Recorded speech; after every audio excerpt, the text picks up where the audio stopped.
आज की क्लास में हम डी ब्लॉक एलिमेंट की एक और प्रॉपर्टी को पढ़ने वाले हैं जिसका नाम है कैटालिटिक प्रॉपर्टी, मतलब उत्प्रेरकीय गुण। डी ब्लॉक में जितने भी एलिमेंट्स हैं अब वो लगभग सारे के सारे क्या करते हैं, उत्प्रेरकीय गुण शो करते हैं। मतलब रिएक्शन को क्या करते हैं, उत्प्रेरित करते हैं कि रिएक्शन फास्ट हो जाए।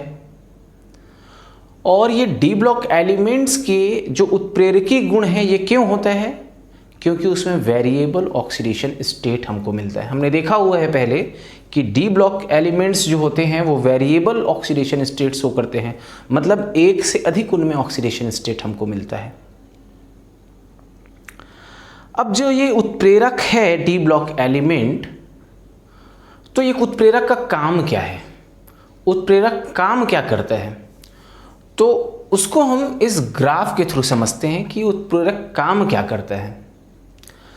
जरा ध्यान से देखिए, ये जो है ए और ये बी, ये रिएक्टेंट है एक, ए और ये बी क्या है, रिएक्टेंट है, और ये जो है प्रोडक्ट में कन्वर्ट हो रहा है, मतलब ए और बी आपस में रिएक्ट करके प्रोडक्ट बना रहे हैं।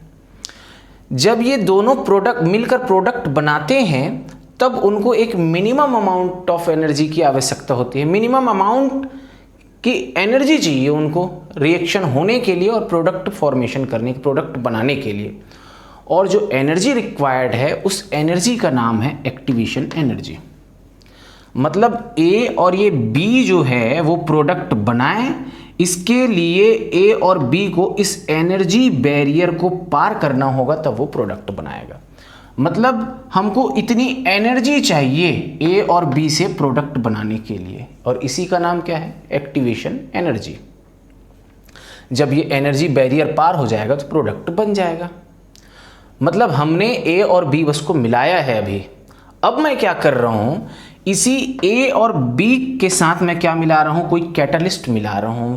तो मैंने यहां इसका ग्राफ बनाया हुआ है। जैसे मैंने कैटालिस्ट मिलाया, ये जो है एनर्जी बैरियर जो है वो क्या हो गया, कम हो गया।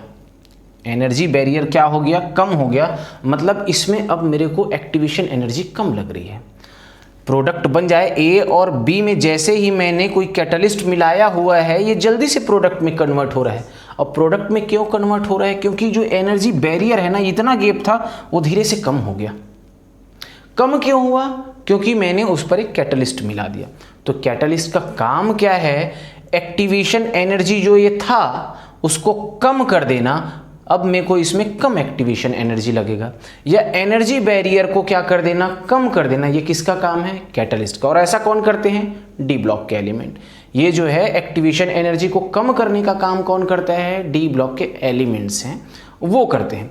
जैसे आप इसको ऐसे भी समझ सकते हो कि आप कार ड्राइव कर रहे हो, आप बाइक ड्राइव कर रहे हो, और जैसे ही आप कार ड्राइव कर रहे हो या बाइक ड्राइव कर रहे हो आपके सामने एक ब्रेकर आ जाता है। वो ब्रेकर काफ़ी बड़ा है, जैसे ऐसा है, ये ऐसे ही ब्रेकर लाइक दिख रहा है, ऐसे ही दिख रहा है। अब मैं कार चलाते चलाते मैं आ गया यहाँ, अब मेरे पास इतना बड़ा ब्रेकर है, तो मैं क्या करूँगा, कार को धीरे धीरे धीरे धीरे धीरे धीरे क्या करूँगा, इस पार लाऊंगा। मतलब ये जो रिएक्शन है अभी स्लो है। कब स्लो है, जब ये एनर्जी बैरियर बड़ा है तब। मतलब वो बैरियर अगर बड़ा है, ऐसा है कुछ, तो मैं धीरे धीरे धीरे धीरे ड्राइव करके उसको उस पार ले जाऊंगा। लेकिन सपोज कीजिए इतना बड़ा जो बैरियर था अब वो इतना हो गया है, तो मैं क्या करूंगा, मैं बाइक लाऊंगा। मैं यहाँ बाइक लाया, मैं इसको देखूंगा क्या, मैं स्लो करूंगा क्या, नहीं, मैं तो सीधा ही निकाल दूंगा। बैरियर छोटा लगा मेरे को नीड ही नहीं है कि मैं स्लो करूं, मैं तो सीधा ही निकाल दूंगा। या जो भी कार ड्राइव कर रहे हैं, जो भी बाइक ड्राइव कर रहे हैं, वो सीधा ही निकाल दिया। तो जब बैरियर अगर छोटा हो जाता है तो सीधा ही हम निकाल देते हैं, मतलब रिएक्शन फास्ट, जल्दी प्रोडक्ट में कन्वर्ट हो जाएंगे, मतलब जल्दी जो है उस पार पहुंच जाएंगे हम।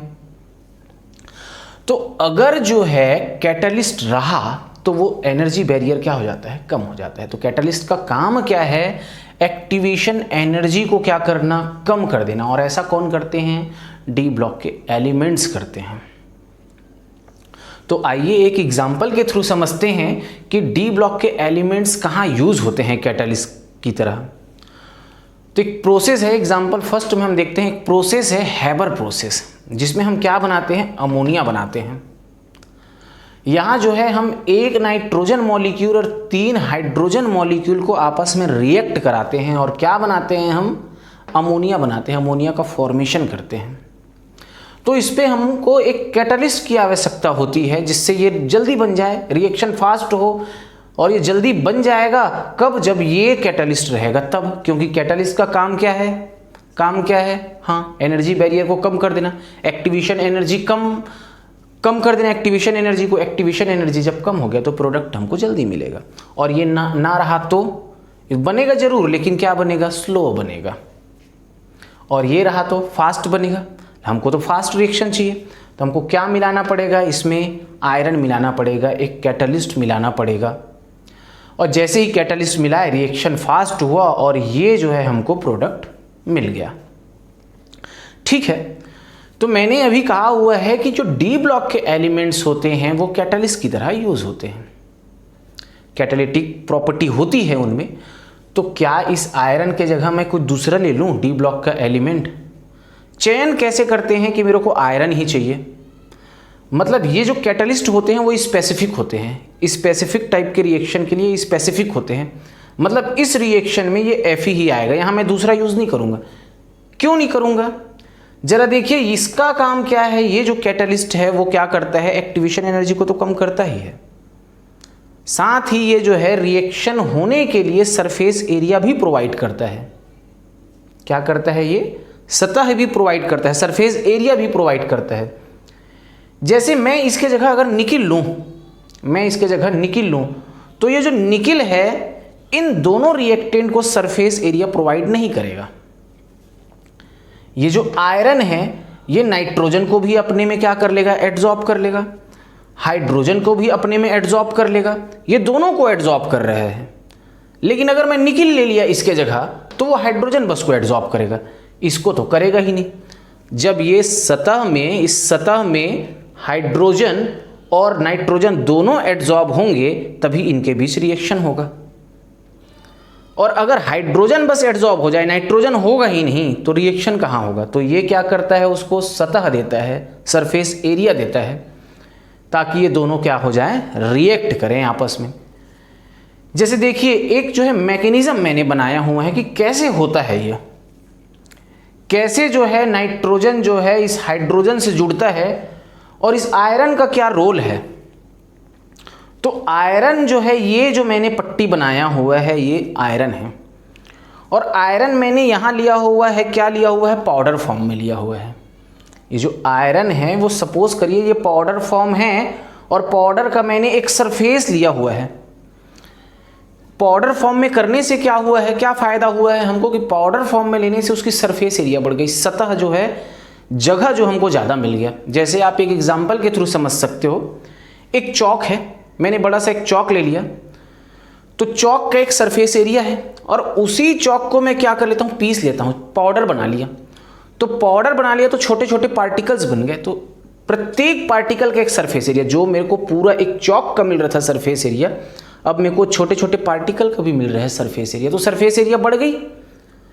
जैसे आप इसमें एक चौक ले लो और वो पाउडर फॉर्म है, उसी चौक का पाउडर फॉर्म है, और उसमें आप पानी डालो, तो पानी डालोगे तो जो पूरा चौक है वो पूरा चौक है, और इसमें आप पानी डालोगे तो पूरा जो चौक है वो कम पानी लेगा। किसकी अपेक्षा? ये जो पाउडर फॉर्म है उसकी अपेक्षा। पाउडर फॉर्म वाला जो है ज़्यादा पानी लेगा, ज़्यादा पानी अपने में क्या करेगा? खींचेगा। क्यों? क्योंकि उसका सरफेस एरिया बढ़ गया है। तो ये आयरन का काम क्या है? सरफेस एरिया प्रोवाइड करना। और यहाँ हमने किस फॉर्म में लिया है? पाउडर फॉर्म में लिया है। और मैंने एक सरफेस को ऐसे दिखाया हुआ है। अब जरा देखते हैं इसमें हमको क्या चाहिए। ये हैबर प्रोसेस में हमको चाहिए एक नाइट्रोजन मॉलिक्यूल और 3 हाइड्रोजन मॉलिक्यूल। मैंने यहाँ लिया हुआ है एक नाइट्रोजन मॉलिक्यूल, और ये जो है हाइड्रोजन मॉलिक्यूल है मैं 3 यूज़ करूँगा। तो जैसे ही नाइट्रोजन और हाइड्रोजन मॉलिक्यूल इस आयरन के कांटेक्ट में आते हैं, ये दोनों तो पहले उसके सतह पर क्या हो जाते हैं? एड्सॉर्ब हो जाते हैं, अधिशोषित हो जाते हैं, चिपक जाते हैं। और जरा देखिए एक नाइट्रोजन मॉलिक्यूल जो है इसके सतह पर क्या हो गया है? चिपक गया है। क्या हो गया है? यहाँ ये जो है एड्सॉर्ब हो गया है उसके ऊपर। और जैसे ही ये एड्सॉर्ब हुआ, अब अपने पास क्या है? 3 हाइड्रोजन मॉलिक्यूल है। अब जो 3 हाइड्रोजन मॉलिक्यूल है, मैं एक हाइड्रोजन मॉलिक्यूल को यहाँ यूज़ करना चाह रहा हूँ। ये देखो मैंने यहाँ एक हाइड्रोजन मॉलिक्यूल यूज़ कर लिया। अब ये दोनों हाइड्रोजन मॉलिक्यूल है वो एक नाइट्रोजन पर ऐसे जुड़ गया, दूसरा नाइट्रोजन पर ऐसे जुड़ गया। मैं कुछ टाइम बाद दूसरा ये हाइड्रोजन मॉलिक्यूल यूज़ कर रहा हूँ। दूसरा जो हाइड्रोजन मॉलिक्यूल है इस नाइट्रोजन के साथ जुड़ गया और एक जो है इस नाइट्रोजन के साथ जुड़ गया, एक एक एटम जो है हाइड्रोजन के जुड़ गए। अब मैं जो है तीसरा हाइड्रोजन का मॉलिक्यूल यूज करना चाह रहा हूं, तो एक हाइड्रोजन जो है इसके साथ जुड़ गया और एक हाइड्रोजन जो है इसके साथ जुड़ गया। तो जरा देखिए, इसके साथ जैसे जुड़ा है तो ये जो है अमोनिया बनकर निकल गया, और जो इसके साथ जुड़ा था वो भी अमोनिया बनकर निकल गया।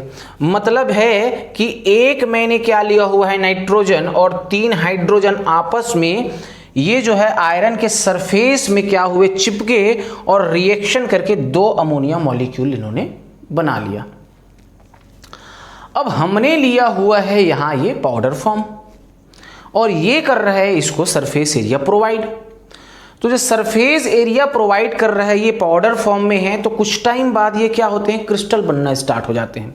पाउडर फॉर्म से ये जैसे रिएक्शन होते जाता है ये जो है क्रिस्टल बनना स्टार्ट होते हैं। अब क्रिस्टल जैसे ही बनने लगेगा सरफेस एरिया कम होगा, सरफेस एरिया कम होगा तो ये जो है अमोनिया वो कम बनेगा। तो कम जब बनते रहता है तो हम किसका यूज करते हैं, इनका यूज करते हैं, एमओ का, मॉलिब्डेनम का यूज करते हैं। तो मॉलिब्डेनम का क्या काम है, ये है प्रमोटर, इसको प्रमोट करता है कि नहीं भैया आप जो है अभी क्रिस्टल में चेंज मत हो जाओ, अभी आप पाउडर ही रहो, और जैसे ही ये पाउडर रहेगा तो इसकी इफिशियंसी फिर से बढ़ जाएगी। मतलब ये इसको प्रमोट कर रहा है कि आप जो है पाउडर फॉर्म में रहो और अमोनिया का प्रोडक्शन क्या कर रहे हो, करते रहो, लगातार निरंतर करते रहो। तो ये क्या कर रहा है, प्रमोट कर रहे हैं एक्चुअल में इसको, कि ये जो है अमोनिया का प्रोडक्शन करते रहे। मतलब इसकी एक्टिविटी को ये क्या कर रहा है, ये जो आयरन की एक्टिविटी को ये क्या कर रहा है, इंक्रीज कर रहा है, इसीलिए इसको प्रमोटर कहा जाता है। तो अगर आपको पूछा जाए हैबर प्रोसेस में कैटलिस्ट कौन है, तो आप बोलोगे आयरन, और मॉलिब्डेनम क्या है, तो ये है क्या है, प्रमोटर है। तो ये जो है मेरे ख्याल से समझ में तो आ ही गया होगा। नेक्स्ट एग्जाम्पल की ओर चलते हैं। हमारा जो नेक्स्ट एग्जाम्पल है वो है हाइड्रोजिनेशन प्रोसेस। तो हाइड्रोजिनेशन प्रोसेस में होता क्या है, ये जो है CH2 डबल बॉन्ड CH2 है वो किसके साथ रिएक्ट करता है, हाइड्रोजन के साथ रिएक्ट करता है, और ये प्रोडक्ट बना लेता है CH3 single bond CH3।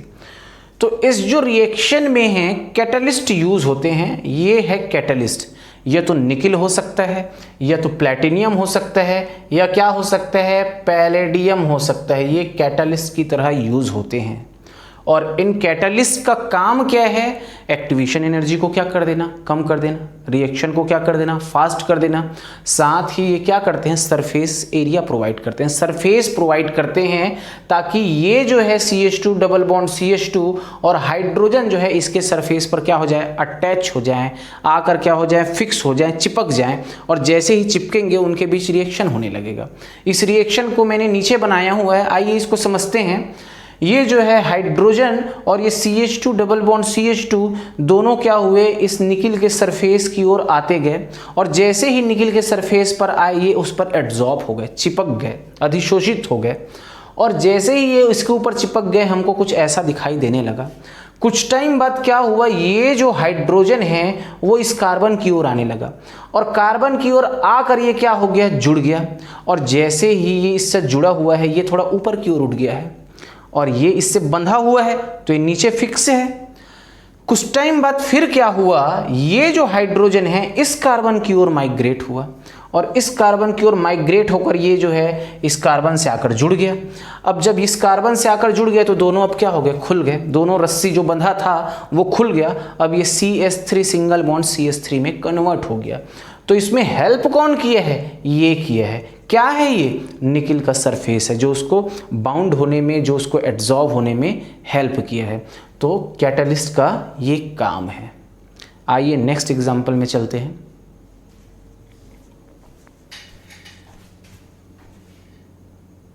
Next जो एग्जांपल है वो है कांटेक्ट प्रोसेस।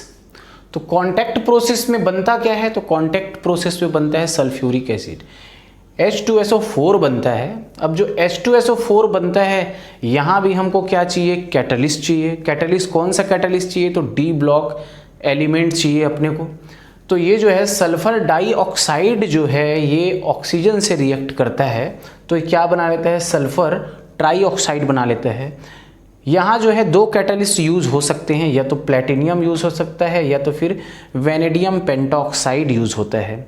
और ये जो है मैक्सिमम टाइम ये होता है V2O5 वेनेडियम पेंटॉक्साइड यूज़ होता है, क्योंकि ये कॉस्ट इफेक्टिव है।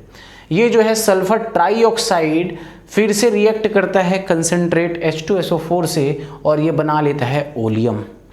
ये जो ओलियम है फिर वाटर से रिएक्ट करता है और वाटर से रिएक्ट करने के बाद क्या बनाता है, ये H2SO4 बनाता है। तो इसमें जो यूज़ हो रहा है कैटलिस्ट ज़रा ध्यान दीजिए, ये जो है V2O5 या फिर प्लेटिनियम यूज़ होता है और मैक्सिमम टाइम क्या होता है, ये होता है। क्यों? क्योंकि ये कॉस्ट इफेक्टिव है।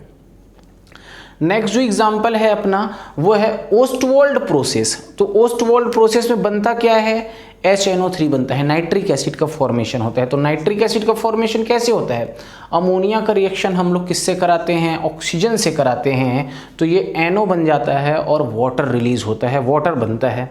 और ये जो NO है फिर से ऑक्सीजन के साथ रिएक्ट करता है और रिएक्ट करके NO2 बना लेता है।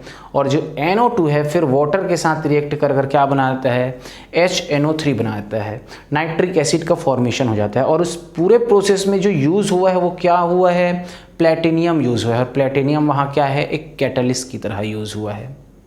तो ये हुआ catalytic property of D block element. तो डी ब्लॉक के एलिमेंट्स जो होते हैं वो कैटलिस्ट की तरह यूज़ होते हैं।